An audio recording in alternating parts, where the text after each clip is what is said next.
Welcome to episode 230 of Destination Linux. Whether you're brand new to open source or a guru of Sudo, this is the podcast for you. My name is Michael, and with me today are Ryan and Jill. On this week's episode of DL, we're going to be talking about our favorite distros so far in 2021. So for all the distro hoppers out there, you don't want to miss this one. Then we take a look at Google's FLoC tracking concept, which is claimed to bring targeted ads into a privacy-preserving future.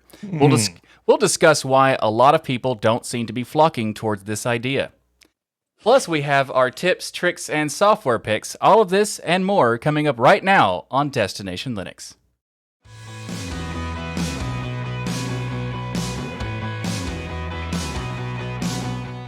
In the community feedback this week, we go to the DLN forum at dlnforum.com, and there we found an intriguing question from community member Gimakaru. And I have this constant urge to install new distros, not because I need them, not because I think they will be better, but just to experience them firsthand. It's certainly fun, educational in a strictly trivial sort of way, and potentially useful. I see a lot of YouTube channels doing this, which is somewhat reinforcing my behavior as a normal thing to do. So is it a hobby? So this is an interesting topic we wanted to put on the show. And first of all, there's many reasons to distro hop, and I know that we all, well, not me much, but there's a lot of people on the show who distro hop. So Ryan and Jill, what are your thoughts on this? Is distro hopping, is that kind of a hobby? I think it is. I mean, I started out in Linux and distro hopped constantly. It was like an addiction. Every week, if I didn't have a new distro, there was something terribly that went wrong in my week. If I didn't probably have 3 new distros in that week, something terribly went wrong. It became, if you remember the earlier episodes of Destination Linux, where I would do extreme distro hopping. Yes. Like right before the show, I would be hopping to a new distro to try out. And I think that's part of when you get into Linux, because I'm the youngest one as far as knowing or being in Linux here, having the least amount of experience in Linux. It's one of those things where you finally have the ability to have choice that you didn't have when you were in Windows or other operating systems. So you have this choice and you want to flex it. And I think it takes a while for you to learn what it is you like, what your preferences are, what different developers kind of change in the desktop environments or tweaks they make or software. So I find it not only to be a hobby, but it did help me learn a lot. I had to overcome a lot of issues when distros didn't install correctly. I had to find the software and things that ran behind the scenes that's not in a software repository that allowed different elements and sound and pulse audio and things to work in some distros and not in others. There's just a lot of configs and settings and differences between them all. So I think it is a learning experience. I think it is something that's fun to do. At a certain point, though, it did slow down tremendously for me, especially probably in the last year and a half, where it kind of got to the point where I'd seen everything that I really felt I could see in all of these different distros and understood enough of the back end and the different elements that make up the Linux infrastructure that it really wasn't teaching me anything new. It was just causing me unnecessary amounts of work through the week. Yeah. So it slowed down tremendously, but I still enjoy it. I still enjoy going back to certain distros at times and trying them out for months, but it lasts much longer than it used to. But I think it's totally a great hobby. Yeah, this is a really interesting point, and I think that there is definitely something worth on you talking about in terms of like your eventually slowing down part of it, because I want to talk about that. But Jill, I am very curious. Like we've talked to you about many different distros and many different window managers, and I assume you have to be a distro hopper. Oh, yeah. Actually, Okay. Mostly with window managers. So you're a window But- manager hopper. I got you. Yeah. So on my main machines, I usually keep, the same Ubuntu or Debian-based distros. But I have lots of test machines for, testing out distros. And part of that is for, podcasting and reviews. But also just because I want to learn about all the distros out there and what they offer. And because actually what happened with me is when I started using Linux in the early 90s, there weren't any distros to hop. You just started using them as they came out. And then in the 90s when we had distrowatch.com came into the scene and you had lots of distros to finally choose from, that's when I started, doing a lot of hopping. DistroWatch used to be an addiction for me, Jill. Like I used to be on that site like 3 or 4 times a day looking at what new distro came out that I could download the ISO for and start running. Exactly. Yeah. I went through that too. I still have all the distros on CDs and DVDs. I need to talk to you about some old stuff, like maybe get some old, if you got some old ISOs for Mandrake or something, I kind of want to play with that. Oh, yes. Yeah. I know it's not really that practical, but I want to. Anyway, it's really interesting that y'all mentioned DistroWatch because it's funny because I don't distro hop really at all, but I do go to DistroWatch every week, at least a few times. Yeah. I don't. See what's new. Yeah. It's actually, I want to see the stuff, but I don't do the hopping part. But it is interesting because I'm not a distro hopper. I used to be. I used to be heavily when I first got into Linux in the same way that Ryan was. But it's been a while since I distro hopped consistently. And it's the thing you were talking about earlier about you eventually slowed down for the hopping. And that is the case for me in a lot of, like, massively, because I've been doing it so long. And I started in a period where there was a bunch of distros. So I kind of got that out of my system really quickly. But I still occasionally did the distro hopping. But now, in the past year, I've used 3, maybe 4 different distros. And for me, that's a lot. But before that, I was using the same distro for like 3 years the whole time without jumping whatsoever. And it takes a lot. That's madness. Yeah, I know. It takes a lot to convince me to hop these days. Not because I don't like trying new things, but just because I don't want to go through the process of setting up my system. I have a relatively complicated workflow. Late last year, I was convinced by one of our patrons to try out Fedora, though. Well, I hopped to Fedora after the words. And it has been an interesting experience, and there have been a lot of things that I've found about Fedora that I'm a big fan of, but it took them quite a while to convince me to try it. Actually, Neil, are you there? How long do you think it took to get me to try Fedora? Oh, let's see. I think I finally got you to say yes in mid-August, and it took about 3 weeks to finally needle you into actually doing it. Right. Right. The only reason I got you to finally pull the trigger was that you were going to get a badge out of it, and so you did, because you got the Butterfs badge. We got you to switch with the Fedora Linux 33 beta.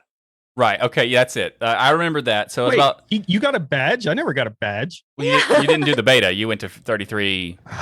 The Raptor was released, I think. Right. So that I remember that now. I did get the badge. I do have that. It's like another Butterfs badge, and it's got, just real quick, it's got a butter on a hard drive as the icon. It's fine. I'm so jelly right now. You can't have the badge. But what's funny is that I did install Fedora for that badge in the beta and whatnot, and then about 3 weeks later, I switched to using it.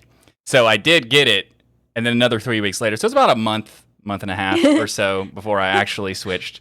So me switching is not, it's not often. Like I said, I do like trying out new stuff, but my workflow is so custom that it took me that long to move it all over. Yeah.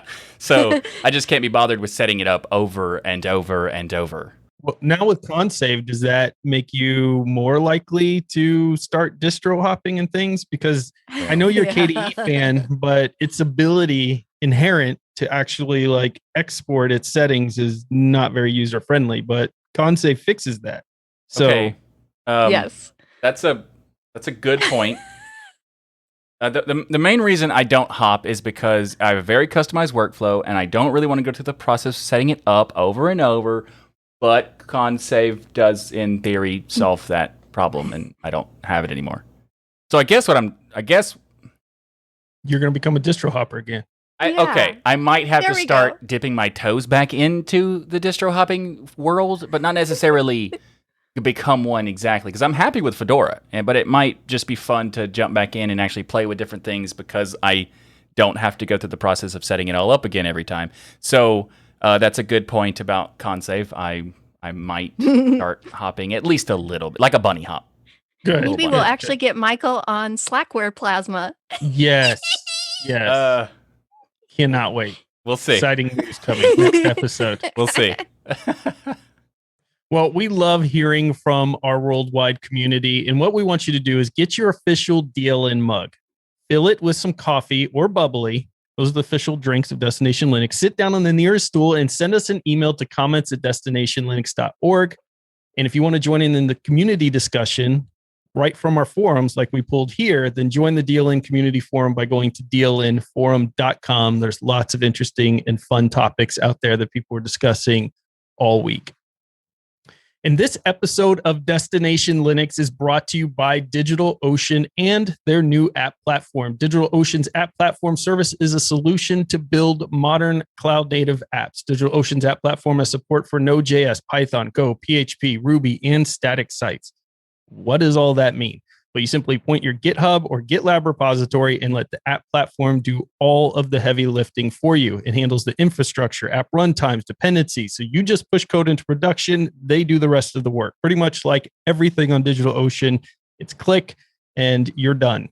Secure apps automatically. They create, manage, and renew your SSL certificates and also protect your apps from DDoS attacks. They do all of that for you. You run code with little to no customization at all. And the best part, as a listener to Destination Linux, they're going to give you a free $100 credit to go try this out. So if you have an app, you want to list it out there so other people can use it and play with it and run it on this app platform, you can do that with a $100 credit by going to do.co/DLN and get started right now. And if you don't have an app that you want to run, but you want to run some servers, DigitalOcean is amazing for that. Amazing. Most people know them for their amazing cloud servers out there that you can run and have it set up in just minutes. So go to do.co/DLN, and we want to thank DigitalOcean for sponsoring this episode of Destination Linux. Is it June? Is it June already? There's no way it's January Oh still. my gosh. It's got to be January. That's weird. Huh. Yeah. Anyway, well, this year has seemed to be just flown by. It's time for us to, look at what are our favorite distros of the year. We do this kind of on a annual, biannual thing, whatever. But every 6 months in, we just thought it'd be interesting to do it, to check out what our favorite distros are. And just to be clear, this doesn't mean that if we don't mention a specific distro, right? It's not, we're not saying it's not a great distro or that it doesn't deserve to be recognized or whatever. It's just things that are on our minds as like being our favorites for this year. So there's quite a lot of distros that there's no way we could spend time on every single one of them. So I think we all picked like 2 or something like that to like be our picks for this one. What is your favorite distro for 2021 so far, and why? And I guess we'll talk about start with Ryan. Well, I've been rolling with Fedora 34. Neil convinced me. We're going to all blame Neil, right? That's the thing. We all blame. Yeah. Neil convinced me to try Fedora. I'm absolutely in love with Fedora, but I don't think that's really news to many people. I think what was news to a lot of people, though, is that I actually really started digging GNOME. And I think that I was able to get it to work with my workflow quite well. And as a lover of XFCE, right? That's my baby. That's the desktop environment that I love the most. It is very different flow and environment altogether, but I was able to get used to it, and I think they've done a lot of great work there. The other thing I want to say about Fedora is that because of this GPU shortage, Michael knows that I switch out my hardware in my machines usually every 3 to 6 months. I have completely new hardware, but I can't do that anymore. Yeah, rolling release hardware. And so I would switch between NVIDIA, AMD, just trying out different things. But I've been stuck on NVIDIA since this GPU shortage and haven't been able to, not that that's a bad thing, but I've been stuck there and haven't been able to try anything else.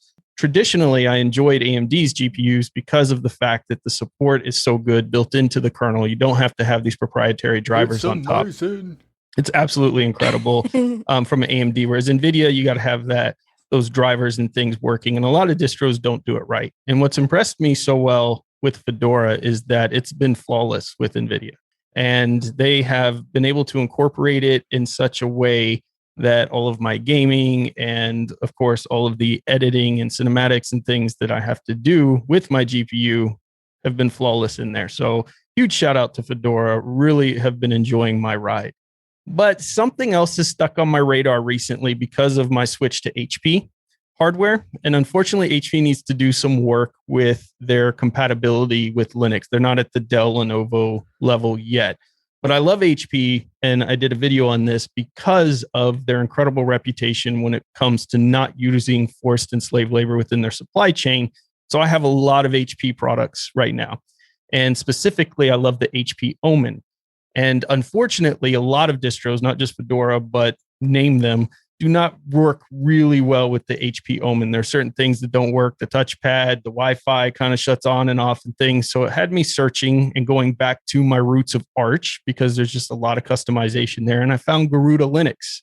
In fact, I think it came from a listener originally that sent it in. Feedback. They talked about, they wanted us to find out, like, to try out Garuda Linux. So you took the challenge. What did you think? I took the challenge and I put it on the HP Omens, and whatever they're doing in there with their Linux Zen kernel runs flawless on an HP Omen. I mean, the Wi-Fi, the touchpads, everything is enabled by default there without doing any tweaking. It's extraordinarily fast.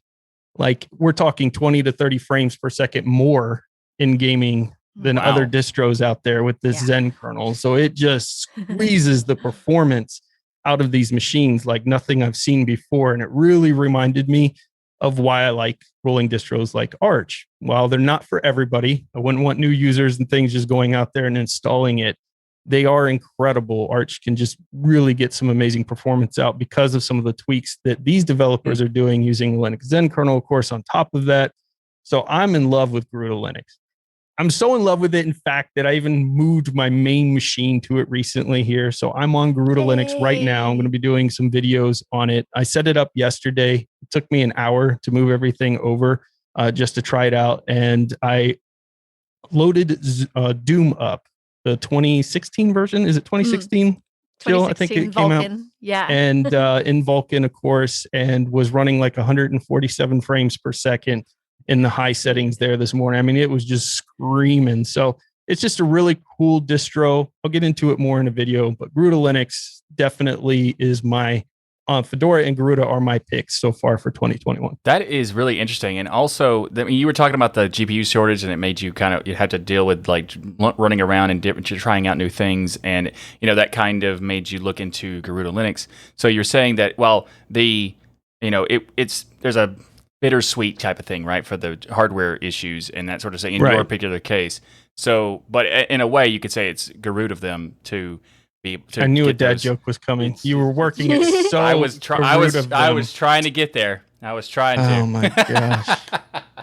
But I do think that it's really cool that you're trying out Garuda Linux in that way, because I'm very curious to see what your experience is overall, especially since one of the main things I like about Garuda Linux is that they have a good focus on KDE Plasma, which is nice.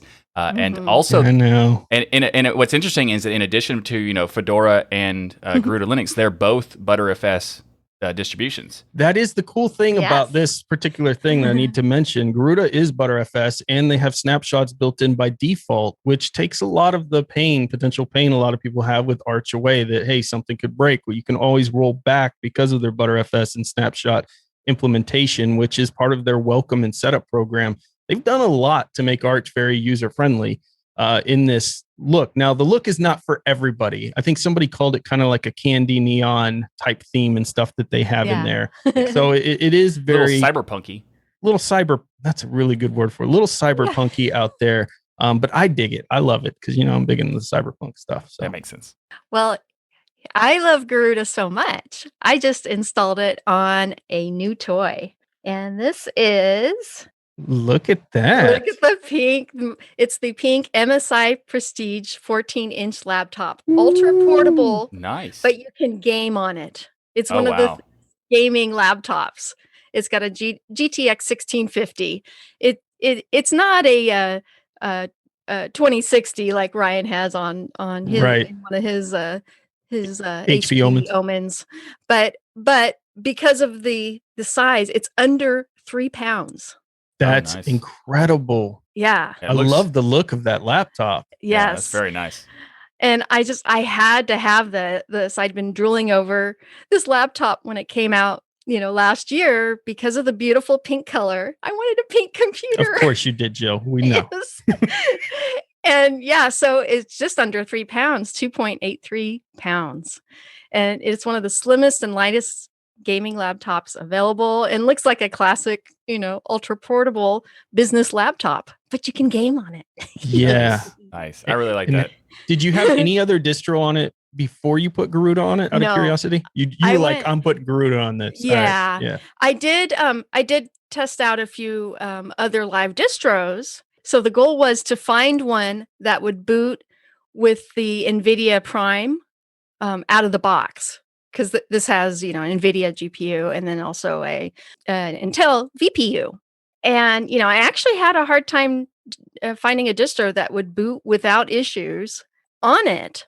And what was so cool is Garuda, just did the trick. Even the live USB let me boot with the onboard Intel HD VPU or the discrete NVIDIA GTX 1650 GPU, right? I want to go into Grub. that a little second, because one of the interesting things in their initial boot install is, how like Manjaro and others will boot up and say, do you want non-proprietary or proprietary driver in your option? Yeah. And I always thought for a new person, they're not going to know what the heck that even means. But Garuda changes that to actually say, do you want to use the open source drivers or do you have NVIDIA? And then you choose the NVIDIA option and boom, it's there. Or so do you have NVIDIA? Yeah, it just I'm like, that's perfect. That's perfect. Yeah. So, I did try several live USBs, including the Ubuntu distros, but on this machine, it is very new and not that many people have used Linux on these. I had to set up no mode set and do all that just to boot it.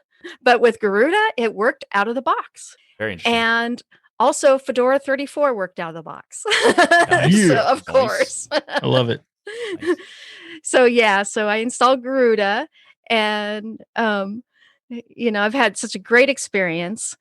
And I installed it, and it's not just because it worked with the hardware. I really wanted to test it on this laptop even, before I, had some issues getting Linux working on it.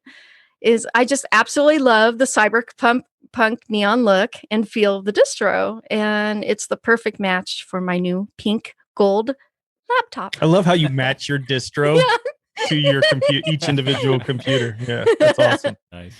But yeah, Ryan, I like you were saying, is I just love the neon pink, orange, purple, and blue icons and the modern glowing background. It complements this laptop very, very well. And I always have this love for Arch, namely because I can say, by the way, I use Arch. Jill, now you can say that too. I mean, that's my favorite thing in the world. But I always needed a distro that I could tell people that still had that rolling hardware support, enough of it, that you could run it on the most modern hardware. And that's where Fedora fits in perfectly. And if you want to play and you want to do, gaming and you want to tweak every performance you can out of your machine, that's where Garuda for me comes in to play. It's kind of that exactly that the tweaking. Latest and greatest. Yes, absolutely on the cutting edge of stuff. Yeah. And one of the other things I want to say about Fedora, which as I said, also booted without issues on the laptop, is that it would use the onboard Intel GPU when it booted, and then you'd install the NVIDIA drivers, if you wanted that. The beauty of Fedora 34, it has brought so much innovation to the Linux ecosystem and proves that Wayland and Pipewire can just work out of the box. Yeah, in ButterFS. Very important release. ButterFS was made fun of all the time until Fedora picked it up. And then now everyone's like, oh okay, yeah, ButterFS is cool. Yeah, I think Garuda was created fairly recently. I'm not sure when they were made, because they got on my radar pretty recently anyway. And I think it's really interesting that they have ButterFS, and now we have many different options that are ButterFS. And prior to Fedora doing it, now Garuda doing it, there was only OpenSUSE for a long time. And, people would make fun of ButterFS because only one distro did it. But at the same time, that's because they didn't really try it. They just, did the whole thing about some people had a bad experience and just kind of perpetuate a myth kind of thing around ButterFS. But ButterFS is really cool. And I did an upgrade from 33 to 34 for Fedora. And I was thinking, I want to make sure I have a snapshot. Now, that there's not a built-in snapshot because they're working on making it roll back more cleanly and stuff like that, but because they're using different tools for this kind of thing, which is really cool about ButterFS. You can have multiple tools do this function, but you can manually create snapshots in ButterFS at any point as long as you have it installed. So I created a snapshot, and the snapshot is 6 kilobytes of data, because it's basically just metadata to roll back if you need to. And it was really, really nice. But I didn't have to use it, but it was cool that I could if I needed to. No, I've never used the snapshot feature because I've never had to, which speaks volumes about its stability. But knowing it's there, especially in an Arch world too, it is very nice to know. It's very cool. And Garuda installs has time shift by default. Right. And I did play with it, and it worked very well. Yep, absolutely. That's a nice machine, Jill. You're going to get a lot of Yeah. fun out of that. Oh, this is going to go with me to the conventions I meet you guys at. Very, very cool. Nice. Can't wait for And that. I'll be putting my DLN sticker on it too. Yeah, Awesome. Then it will be perfect. Then Then it it will will be be perfect. Yes. All right, Michael, your 2 favorite distros so far this year are, drumroll, Not actually doing it for the messing up the microphone sounds. WSL. Really, I- I didn't expect you to pick that one. Tell us why, Michael. Oh, that's an interesting. It's interesting you say that because it's not remotely accurate. So, like I said earlier, I always like to learn new things, and what I think one of the things that makes me love doing this show, and why it's so awesome, is that we get to learn a lot of new stuff all the time because every week we're trying out new things. And in my case, not necessarily distros, but that kind of isn't true because of this year. I'd said about 3 or 4. One of those is Fedora, and the other one is OpenSUSE.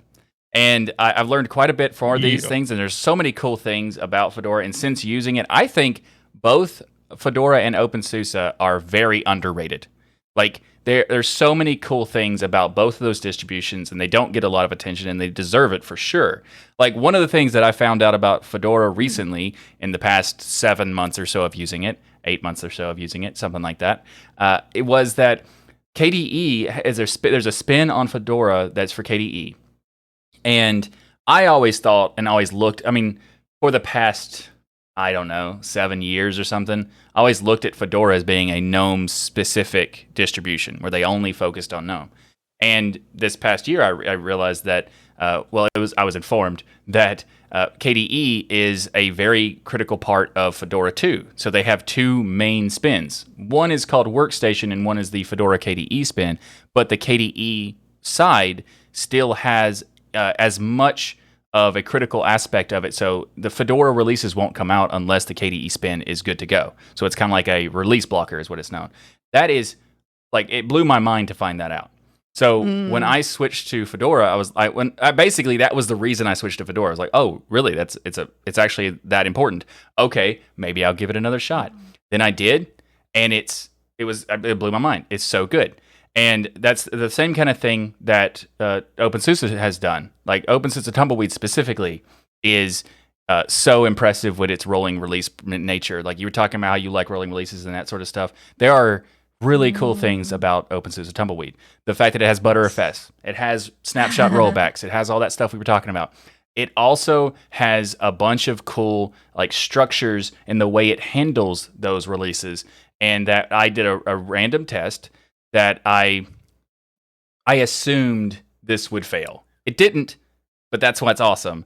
I waited like 6-7 months to update a Tumbleweed install to, like, have thousands. I think there was like 2,700 packages or something like that. Thousands of packages to update and see what happens. And it did it smoothly. Like, it just did it. Oh, It asked me a bunch of questions to make sure that I was, installing the right things and whatnot. But it asked you a bunch of questions like, are you insane? Why are you doing this, Michael? Stop waiting this long in between updates. I mean, the amount of questions were probably along those lines because it was 2,000 packages or something like that. But it was really interesting because as soon as I initiated it and said a yes to all of the things, it did it. And then I assumed I'm going to boot it and it's going to break or whatever. And it was fine. It booted. I like how you're fine. impressed with that. On Arch, I have 2,000 package updates every hour. I don't know what the big deal is. Sure, buddy. It sounds kind of plausible.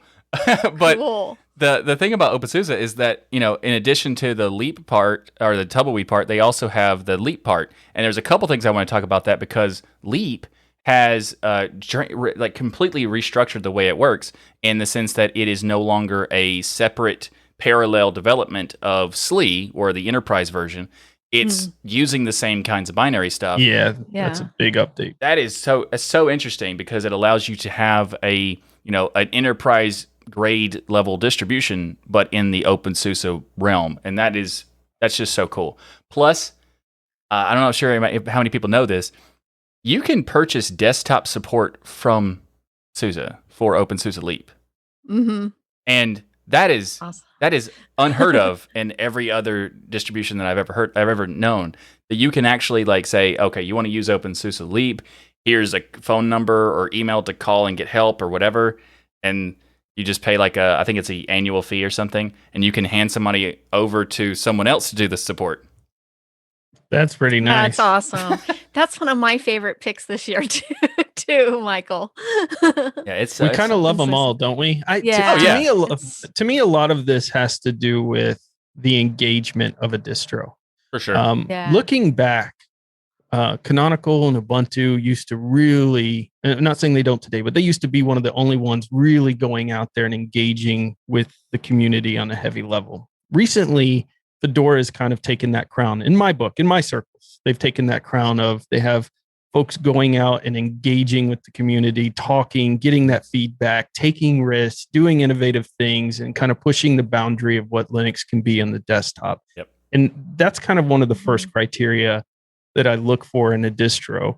And I think Fedora has done that the best this year so far out of the distros, of getting out there into the community, whereas before they were pretty much silent in the desktop environment space. Yeah, I think OpenSUSE needs to do a little more work here, and I know they're working on that, of getting out into the community and talking to folks and really engaging with the audience, with the users, to see what they're interested in and what they're doing.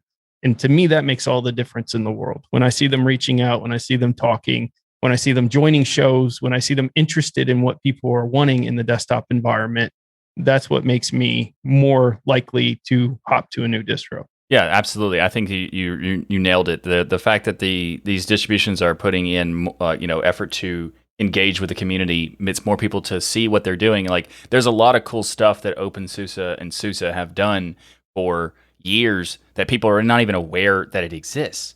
And I started digging in and finding these things, and it was really cool. I was like, why are you not telling people about these? You should tell people about this. Like, these are really cool things. And they did join us on an episode for Destination Linux. Gerald Pfeiffer from SUSE joined us to talk about SUSE and what they've been doing. So check that out if you want to learn more about OpenSUSE and SUSE. And also you can check out Neil Gompa joined us for talking about Fedora 34. And we also had Matthew Miller coming from Fedora. So we have a lot of options. We'll have that linked all in the show notes if you want to check out more details about the different distributions. And if you are a part of a distribution and you would like to be on Destination Linux, just send us an email. Literally, just email us. And I wanted to make a real quick point.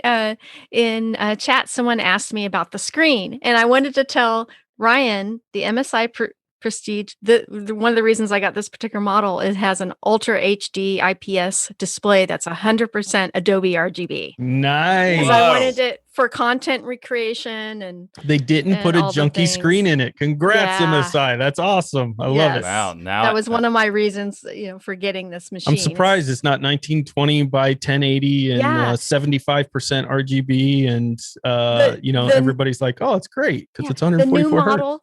Yeah, the new model this year was 1920 by 1080. And it was only on board VPU. It didn't have the discrete. So I had to get last year's. Yeah, good move, Jill. Good move. Well, I was like, oh, I need that link. Oh, it's okay.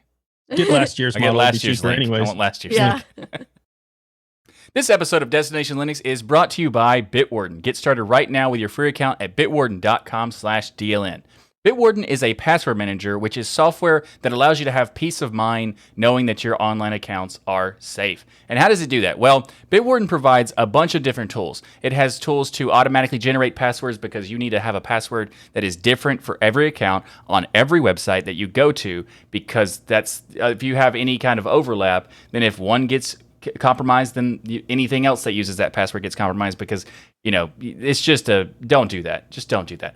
And that's why you need to get a password manager, and specifically Bitwarden, because Bitwarden is awesome. You get the auto generation of passwords. You get a password vault that you can store all of your passwords in. You also get the ability to automatically fill in those passwords in login forms, so you don't have to do it yourself. And you can access all of this stuff across many different types of devices, such as your web browser, your desktop apps, mobile apps, even the command line if you want to do that. And yeah, but Michael, I don't have an extra $1,000 for a software this awesome. You're in luck then, Ryan, because with Bitwarden, you can get it for less than $1 per month.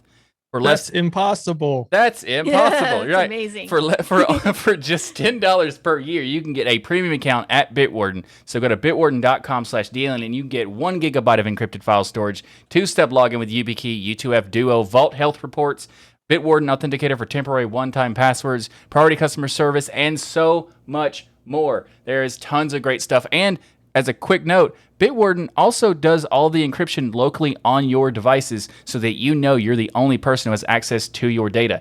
Bitwarden is fantastic, and not only because it has all these great features and because it's a sponsor of the Destination Linux podcast, which we do appreciate, it also is 100% open source software, and that is why we were so excited to have them as a sponsor on the show. They are 100% open source, so the code can be audited by the community and that sort of stuff. It's just fantastic. And again, for just less than $1 per month, you can get your account at bitwarden.com/DLN. Whether you want an individual account, where you want an organizational account, a business account, all sorts of great stuff.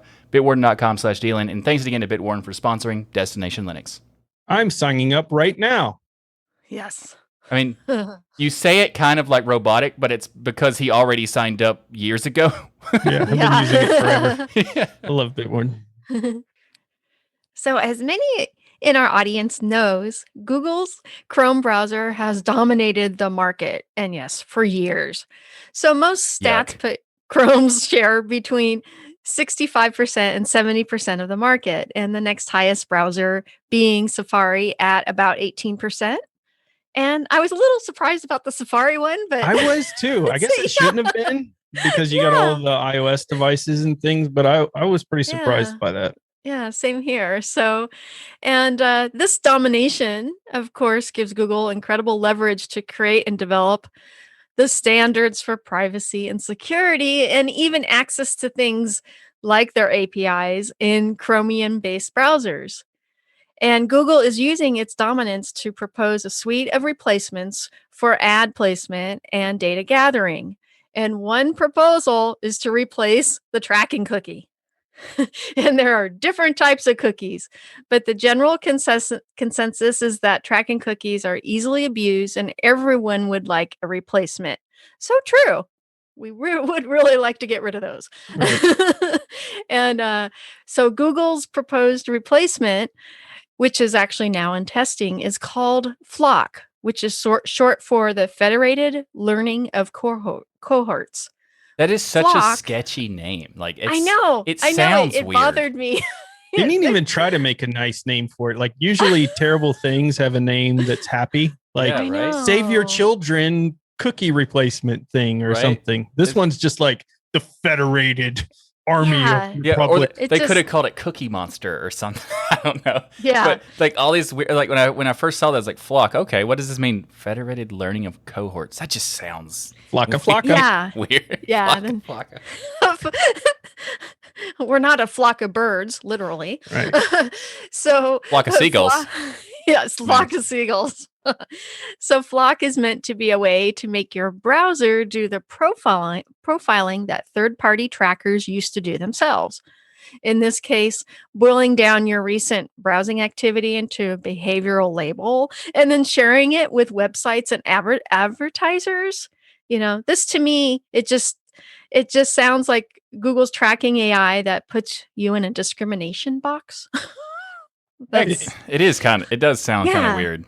Yeah, it's really weird. And even Google states on their GitHub page for FLoC is we plan to explore ways in which a browser can group together people with similar browsing habits so that ad tech companies can observe the habits of large groups instead of the activity of individuals.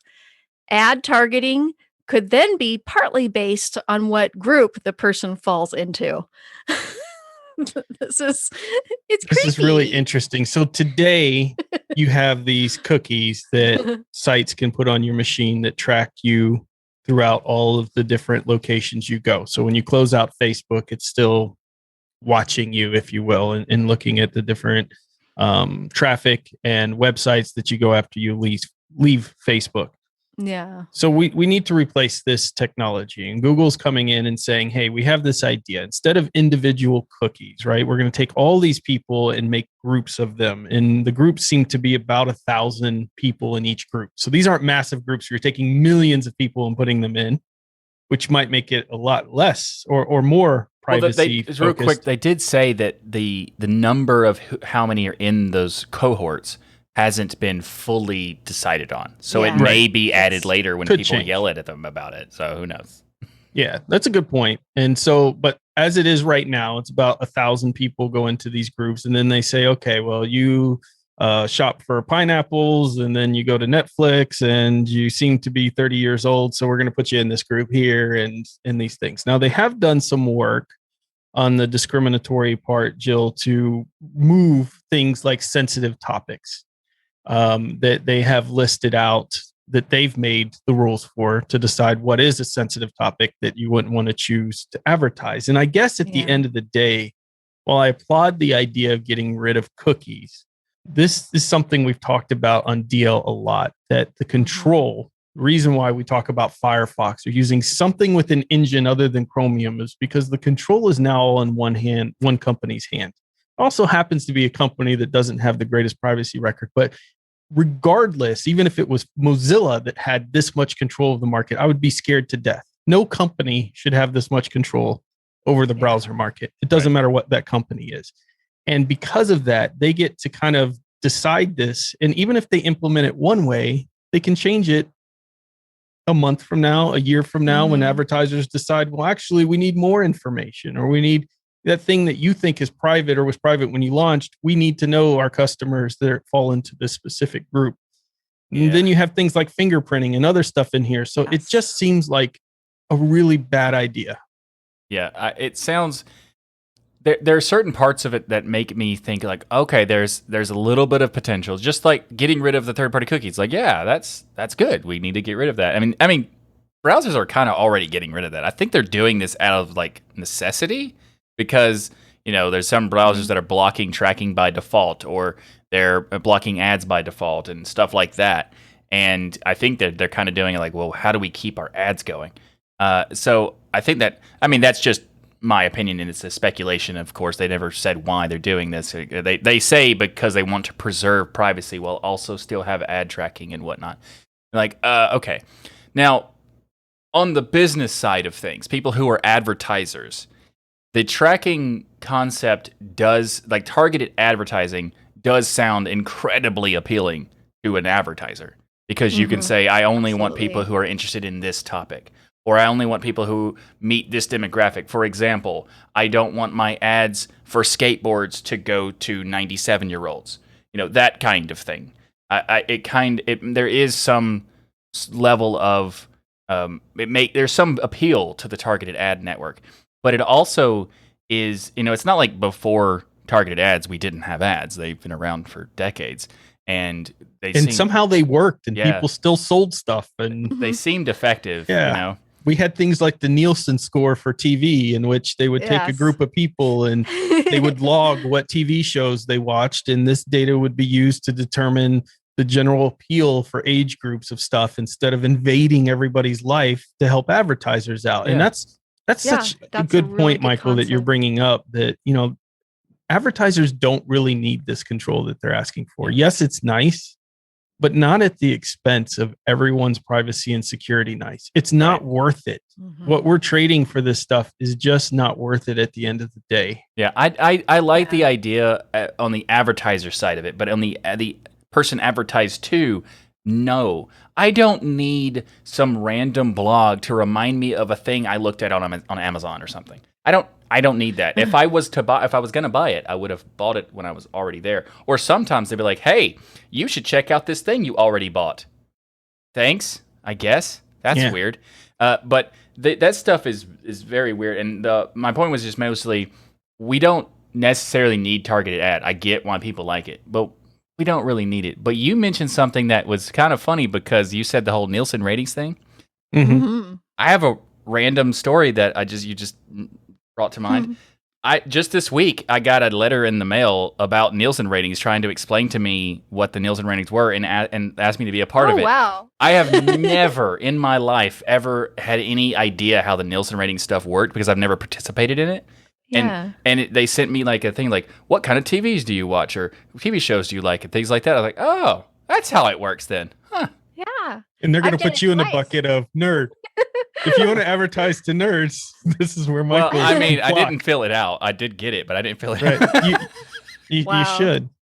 I might. But it was just interesting. I was like, oh. But this is like saying, hey, advertisers, you know what would be really helpful to target people? Dig through their trash and open all their mail. And then you could find out who the perfect, and that's what they're doing to us to get this data that they have. The reason I don't like FLoC is because nothing they're doing yet. And in Google's defense, even though they've launched this and they're saying it's still an experimental phase, they've launched some testing of this, but in their defense, they're saying they're working on some of these things, but I don't know what that's going to mean. And I think that's why EFF and other orgs, including Mozilla and Vivaldi and all of these others, have come out against this FLoC thing, is because it actually makes it easier what they're doing. Oh yeah, for sure. When you combine it with things like fingerprinting, now you've already created groups for me, and now I can use fingerprinting to identify that person inside of that even easier. Yeah, and you can, the group. That's actually very important because of the profiling thing. Like it sounds good that the group cohorts ID whatever rotates once a week. It sounds like that's good. Like I'm not going to be in this group the whole time, but because that it's rotating, you constantly get new information as an advertising tracking thing to be able to profile someone to sit this. And if the site or whatever uses those like login as whatever account from Google or Twitter or Facebook login or that sort of stuff, in a way they could identify you directly to a user and maybe even your person if you're using a Facebook login. By the way, don't use Facebook login. Just don't do that. Yeah, no way. But but like they can identify you like directly as who you are in those cases. So in a way, it's not better. but Michael, cookies are bad, right? I mean, not all cookies, but the type of tracking chocolate cookies chip that we're talking delicious. about here. Yeah. Well, peanut butter is the best cookie. I like salted caramel. Those are amazing too. I Those mean, are pretty good, but can we all agree peanut butter is the best? it's good. Snickerdoodle's awesome too. Come on. Okay, but my point is that for people who want to protect themselves today, FLoC I think is going to flop. But for people who want to protect themselves against the cookies, the targeted things today in browsers, what are some things they should do? Obviously, you can turn off in your browser if you're using Firefox, and other browsers have this as well. You can turn off third-party cookie tracking and that type of stuff. You can turn off third-party cookie. You can also do like some browsers have this. Like for example, Firefox has this new feature called site isolation. And it's not on by default, but you can turn it on. We'll have stuff in the show notes about how to do it exactly, but you go into about config or about :config, and you turn on this one flag, and it gives you the ability. Now, it will mean your system is going to use a little bit more resources to make this work, but what it does is awesome. And it's basically like there are some browsers that have tab isolation, which a lot of people talk about as like the best security for browsers. Nuh-uh. Site isolation is the most. It was really interesting. I like how you went to a 3-year-old. Nuh-uh. I'm telling mom. Nuh-uh. So the way it works is that instead of doing it based on the tab, because when you have it tab isolation, you have that iframe, like an embedded video for YouTube or something. That's the same tab. But with site isolation, the domain is what's used to do the isolation. So if you have one tab that has an embedded URL and also the actual tab itself in a different URL, those are two different things being isolated. So that is what's really cool about it because it breaks it down even farther. Hopefully soon Mozilla will turn on it in general, because I'm not sure why it isn't. I think it's not technically fully ready in every way or whatever, and that's why it's not. But it is available in the standard release if you turn it on. So that's one thing you can do. There's quite a few. We also have one in the tips and tricks, right? Yes. That you want to use. Yeah. So you got to wait for the tips and we have tricks, a and we're going to give you spotlight. another one that's very easy for anybody to implement. Oh, Yeah. well, at the end of the day, the good thing about FLoC is it is still experimental. And, Google is trying to address some of the concerns that people have, but they've already proceeded forward in testing. So, Just putting my privacy and security in Google's hands, unfortunately, has become a very scary thought. But I hope that they actually do this with good intentions. It looks like a lot of the stuff they're doing is open source, so people can go look at it, which I applaud. Right? They're not keeping it all closed and things. So there's some goodness here. The concept is good. It's just, what are they willing to lose? The way they're implementing it, Or are they willing to lose anything? Because at the end of the day, most of their revenue is made from targeted ads. So the idea that they're the ones making the rules is pretty scary thought. Also, I think the white paper or something like that said something about how the advertisers would still be 95% effective for targeting. So who watches The Watchmen? Yeah. I mean, Watchmen's a good movie, though. Yes. You got it in the background. I noticed that. In our gaming section this week, my kids love playing Tic Tac Toe on the restaurant menus. You know, the kids menus, which I don't know why we don't get them as adults, because I want to do stuff and scribble and color things into. Right. Like, it's so stupid. Only kids get that. You know, now I'm just mad about that. Forget about the game. Yeah. But you know, on those kids menus, they have the Tic Tac Toe section, which, you know, the circle and the X's. Oh, that's how you play that game. Yes. You're welcome, Michael. Well, I used to let the kids win. Now they're becoming proficient at this Tic Tac Toe game. So it's time to amp it up. It's time to take it to it's time to take it to a new level. And that's where a game pick of the week, there's 6, comes into play. T2.5. It's called T2.5. And what this does is it features a 3D cube, so it takes it into the 3 dimensions of which you place your X's and O's. And the main goal is to achieve 6/3 of one symbol in a horizontal, vertical, or diagonal direction, where thirds are acceptable on cube sides only. Thirds do not wrap over the edge or over the corner of the cube. Third on the edge of the cube on 2 sides of the cube counts as 1/3 only. Is that clear, Michael? 100%. I got it. Let's do this. Let's do this right now. You just have to play it. Yeah, you just have to play it. Their description's horrid, and it's not that difficult, but it is a really cool concept. It reminds me very much of like the 3D chess in Star Trek. You remember the 3D chess? Yeah. That's fun to play too. It's like taking a chess to the whole new level out there, and this takes X's and O's game to a whole new level. And the best part is it's only 99 cents. It would be a fun game to play with your kids and get them to be thinking in the 3rd dimension, right? That something's not just 2-dimensional, but you could rotate it and see the X's and O's from all sides. Very cool idea for that concept. I mean, it's when you first said we're going to cover something about Tic Tac Toe, I was like, what?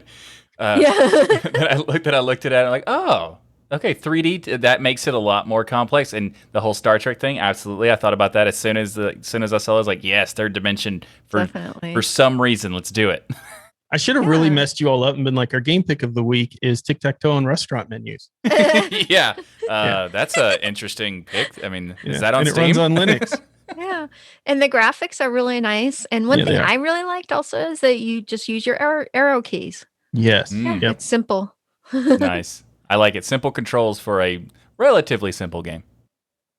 Another thing I like is the spotlights. We just talked about all the things you could do to protect yourself on the web with your browser. Now, there is something that is not necessarily built into Firefox, but you can add it as an extension. So this week's software spotlight is the Firefox extension multi-account containers. Now, this is awesome. It's one of my favorite features. It might even be my favorite feature of Firefox. It's my favorite feature of Firefox. It's awesome. It's awesome. We've mentioned it on the show here and there before, but it's never been a spotlight, and I thought this episode it's kind of too perfect not to be the spotlight. So there are many great things about the multi-account containers, or AKA container tabs as some people refer to it as. So, for example, what exactly it is essentially allows you to be able to log into a single website with multiple different accounts at the same time. So let's say you have 2 different Mastodon accounts on the same instance. Well, with container tabs or multi-account containers, you can log in to both accounts at the same time, having them in 2 different color-coded tabs side by side in your browser. This is really cool and opens up a massive amount of possibilities. And if you want to know exactly how to do this sort of thing, then check out the link in the show notes where I made a video on my channel to explain exactly how to use this extension. But the reason it's on the spotlight is not necessarily what it can do, but more about how it does it. So these containers can help preserve your privacy in addition to all the other privacy-focused features in Firefox. And it does this by creating separation of logins, which also is creating separation of cookies in each container. This also separates the sessions of the containers, and it makes it so that you can isolate what sites can track you and how. See, you don't even need FLoC when you have something like this. Let me Yeah. tell you how well this works in a real world. First of all, download Firefox, set up the containers, and let's say you move YouTube to there and you put it under a container called Google Crap, like I have. And then what you do is, how I know I'm in a container is I'll go off of that tab, open a new tab, and then I'll be like, oh, I want to check something on YouTube. I'll type it in, and it tells me, oh, you need to log in. Because it doesn't, in the container, it's logged in already. In the non-container tab that's not contained in, there is no login information. There's no cookie. There's no storing of that data. So it's completely new. So then I have to open the Google Crap container, and then I can log in because that's where the cookie saves. But it separates those instances so they can't see what's happening in the other tabs, what's going on with your stuff. Yeah, it's very cool. And I think you should rename it to Eagle. You, Google. Ew. Anyway. Gross. So let's say you got two sites, like Ryan was saying, you have, like, let's say for site A and site B. So in normal browser structures, if you go to site A and then site B, then with tracking enabled on those sites, the cookies can be tracked across the site. So for example, let's say you have a Facebook pixel that is running on these sites. It's used for Facebook tracking. So if site A and site B both have Facebook pixel, then if you go to both sites, then Facebook will know that you went to both sites, and also what path you took to get there. Though they have absolutely nothing to do with the sites or the paths or whatever, they still had the information because of the pixel that is on a lot of websites. So Facebook containers allow you to basically throw a brick in the process of that.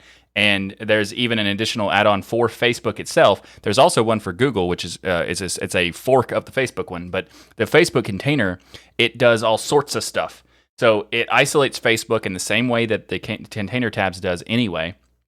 But also it isolates every a site owned by Facebook. So if it's Facebook, Instagram, or whatever, it will automatically do things based on when you go to it. So whenever you go to these sites, it automatically pulls you into the container, regardless if you are already in the container or not.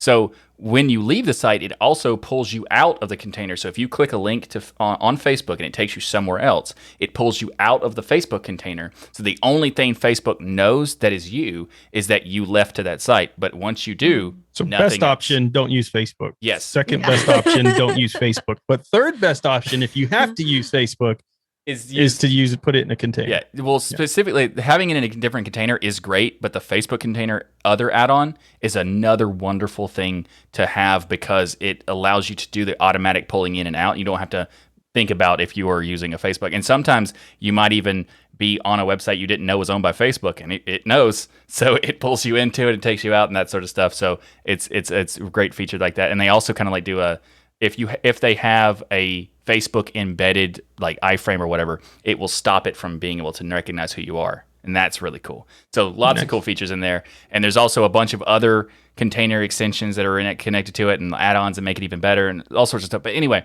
if you want to learn more about the containers, you can check out my video. I'll have it linked in the show notes. And the show notes is also where you'll find a link to the extension itself so you can check it all out. Well, Michael, I'm going to really dig down into this web browser episode here. And my tip of the week is going to be celebrating the recent release of Firefox. I thought, let's maximize some of the talent that people have with their browser, some of the tools that are inside Firefox that people don't even realize. And I'm going to be the first to admit, when me and Michael were talking about the show in the middle of the week, I was like, I didn't know some of this stuff existed.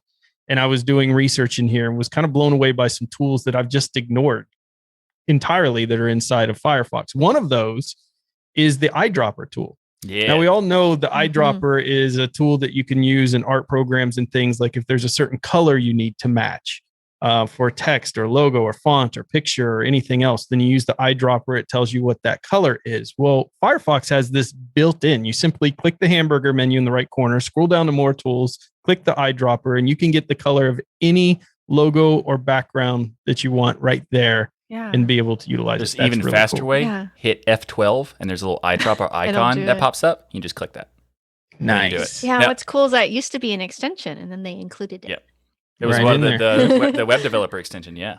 Yeah. Well, in addition to the eyedropper, you don't need to waste your time with a separate screenshot tool either, because Firefox has that built in. Simply right-click on any page you're browsing and select Take Screenshot. This will let you take whole screenshots or full screenshots easily and without having to open another program. This is actually something really cool because there's a lot of screenshot tools. All sorts of stuff have this. But the one thing I like about the way that Firefox does it, you can do a screenshot of individual elements on the website or the entire website itself.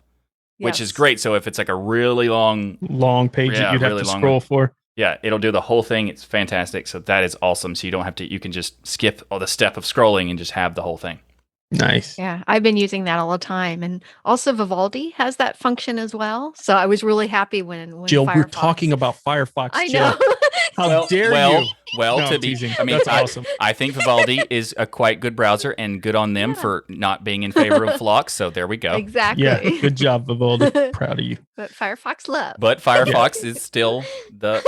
Well, just because precious. it's not based on Chromium, that helps. A Yeah. lot. that does help. If Exactly. Vivaldi, Vivaldi is. if you want to be based on Firefox, let me know. Yeah, we'll totally give you some good love there. Finally, if your browser unexpectedly closed and you need to reopen tabs or site that didn't restore correctly. So we know Firefox has done a lot of work in this area. Generally, if you have a crash or something, you can open it. It says, do you want to restore the tabs? There have been times where I'm like so frustrated that I go, it just is a pop-up to me. And I'm like, no. And I'm like, crap, I really did need it to restore the tabs. So the good news is they thought about people like me, and you could go to the hamburger menu, click history, go to recently closed tabs and open any of your missing tabs and restore the session right there.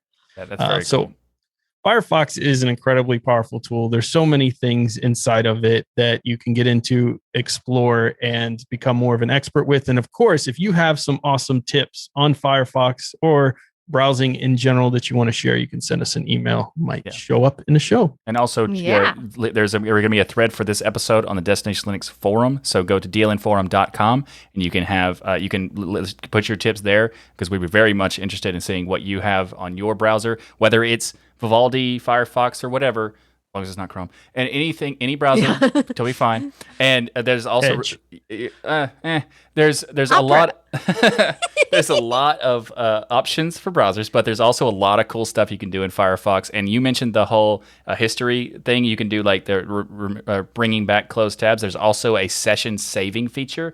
You should definitely turn that on. Yeah. That is awesome. You go into preferences, and there's a little checkbox that says save the session on the next restore, and then you can just close Firefox whenever you want to, and it will automatically pull back all the tabs you want, and it's awesome. And also, I'm sorry, I'm going into many more because I can't help it. Firefox. We love the Firefox. Yeah, Firefox also has your history in the sidebar. You hit Control H and boom, and there's a bunch of other stuff in the sidebar. Explore. Save it for another show, Michael. There's so much. I have plenty more. Let's so much to fill your brains with. Exactly. Well, here's a tip, as Ryan had mentioned, I believe, last week, is before Firefox, it was Firebird. Well, do you guys know what it was called before that? Phoenix.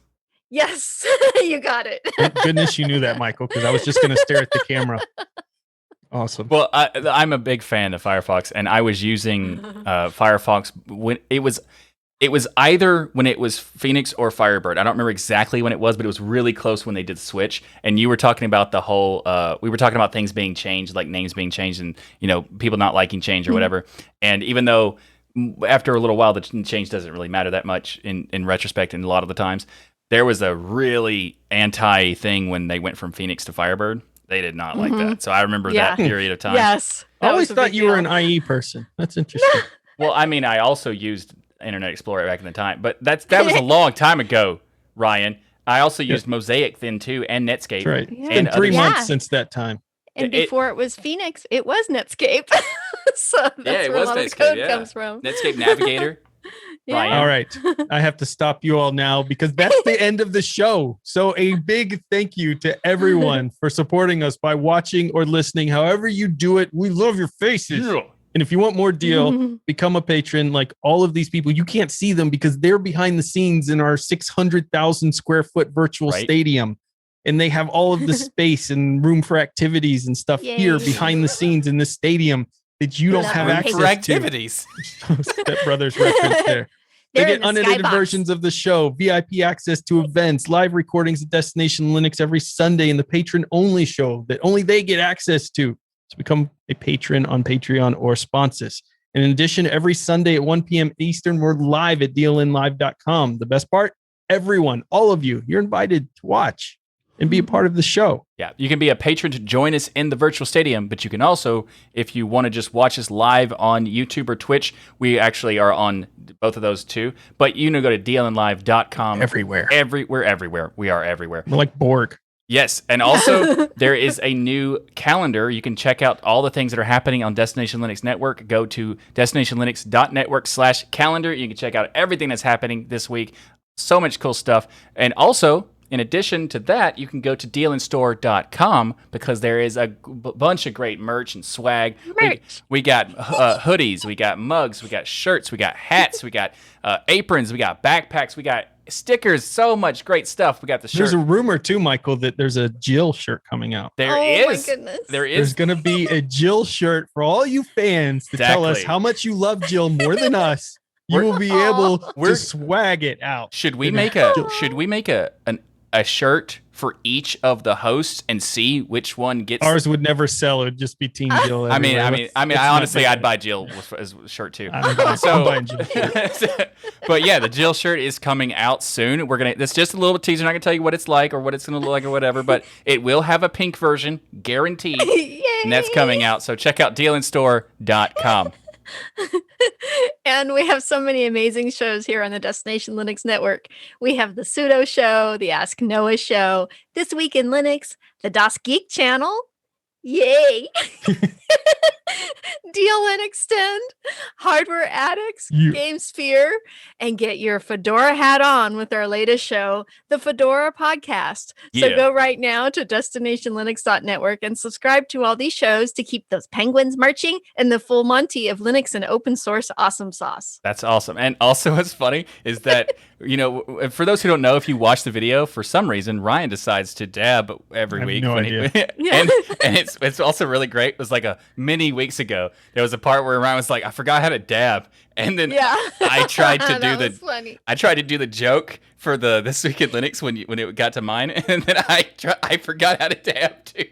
It's more difficult than you'd think, the dabbing thing. I know, it's so weird. It's so weird. Anyway, we also have, speaking of the Sudo Show, as Jill mentioned, there's also going to be the Sudo Show Hangout, or the Sudo Hangout, that is happening this coming Thursday at 8 p.m. Eastern Time on the 17th of June. You mean I get to hang out with the host of the Sudo Show? You can. Am I invited, though? I know Jill's invited, but are we invited? Yes. I think so. I'll have to check, but I think so. Yeah, they might kick us out if we show up. We may or may not show up. I've been kicked out of more podcasts than just the Sudo Show. And almost this one in a second. Sudo.show/hangout if you want to find out about get the list of the schedule and everything to put on your calendar and that kind of thing. So sudo.show/hangout. Everybody have a great week, and remember that the journey itself is just as important as the destination. Yay! I can do it. Good job, yeah, Michael. I remembered after I forgot again. It's like that Family Guy episode where he's like, I forgot how to sit, and he just head first into the couch. That's what I feel like us forgetting how to dab is like. It's so weird. What's funny is that when you forgot the first time, I was like, how could you forget? And then when I did it, like, oh my goodness. Where do my hands go? How did it happen? It's kind of like a third of the way to the floss. Yes. Yeah. Oh my gosh. Too much fun. All right, patrons, turn on your cameras, turn on your mics, come hang out with us. We're not that scary. Michael. That was a fun episode. Yay! That was so funny. I enjoyed that episode. It's awesome. Love hearing that. You guys just want to get the Jill shirt, don't you? Yes. Yes. 100%. There goes Bill. This is the Destination Linux official exercise routine. Yeah, actually, it is. Oh, we could do DLN exercise videos. I hear you can make millions off those. Oh, yeah. DLN cardio. DLN You cardio. obviously have to do the whole thing on a standing desk. Yeah. And A stool. Good Or a call, stool. Teresa. Or a stool. We've got stool workout.